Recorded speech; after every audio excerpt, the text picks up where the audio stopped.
Yo, so this is JAMEZY, and I'm doing my track breakdown for the Love Shack Spread and Tell of On My Mind.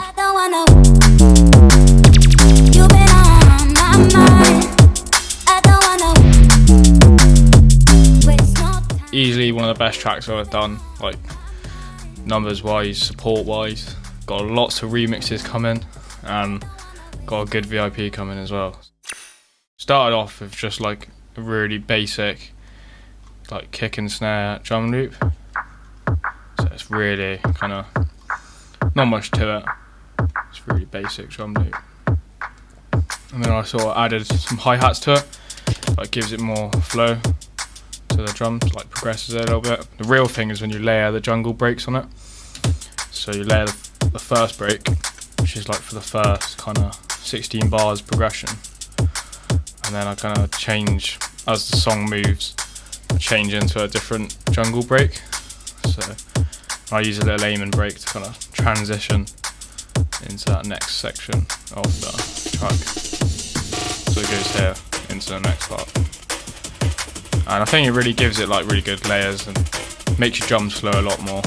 There's not too much processing on these drums, just a bit of EQing and compressing and a little bit of saturation. Keep it quite simple, my drums, like, and the same on the mix down as well. Basic layers, just with like a different like layers on top to create the whole drum pattern. That's the drums. So moving on to the intro.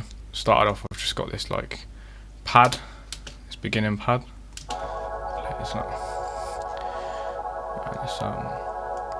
The intro is fairly basic. It's just lots of different elements layered on top of each other. So then it's got the counter pad, like with that pad, kind of creates a really nice atmospheric intro without using one sound, like layering sounds again to create a unique sound.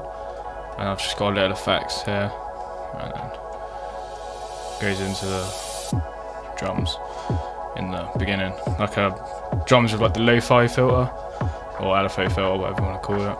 So it brings the drums in, but not like too much, because you don't want to give away like the whole kind of aspects of your tune. So, and I've just got a kick build up with a EQ on it, bringing the kicks in gradually. It comes down to this crash, and that moves on to where the vocals are. I think it's the part that everyone really liked. So I start on the intro, bringing the vocals in gradually, just chopping them up. You can do a lot with a phrase, like a single vocal phrase, if you chop it up correctly.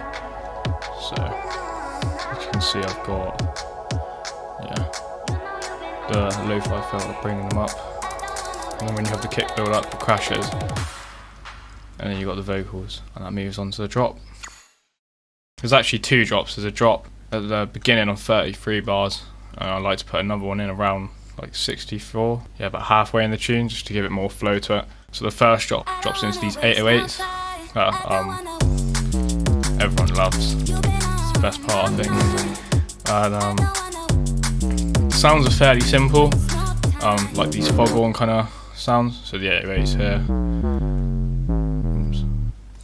and the sounds are kind of fairly simple, but the foghorns, a lot of it's like it's just a sine wave and a bit of distortion and like trash 2 and some decapitator and post-processing, and then some of them I do more in serum, so it's a bit hit and miss. I'm not a pro at this, just take what I say, a bit of grain of salt. And then when you got the next drop, kind of like goes into this really aggressive foghorn. So again, like I'm using the aiming breaks to progress the tune every, I think it's 16 bars. Look a bit. So you go into an aiming vocals, and you got this again, just open space for the vocal, and then bam, this really aggressive foghorn hits you. Like, that's really good, because you wouldn't want to have that the whole way through the tune, because it'd be too kind of in your face. But at this stage, it adds a little like texture to it, and it's really good sound. So, some more little wobble foghorns out here. That's the main aspects of the tune, I guess. And then it just comes into, again, using aim and break to swap into the intro. Started off with loads of basic layers, and it just build on top of each other, and it just progresses everything so much more. Yeah, I'm really pleased with how it came out, so cheers for getting me involved, Love Shack. Yeah, keep your eye out for some VIP remixes.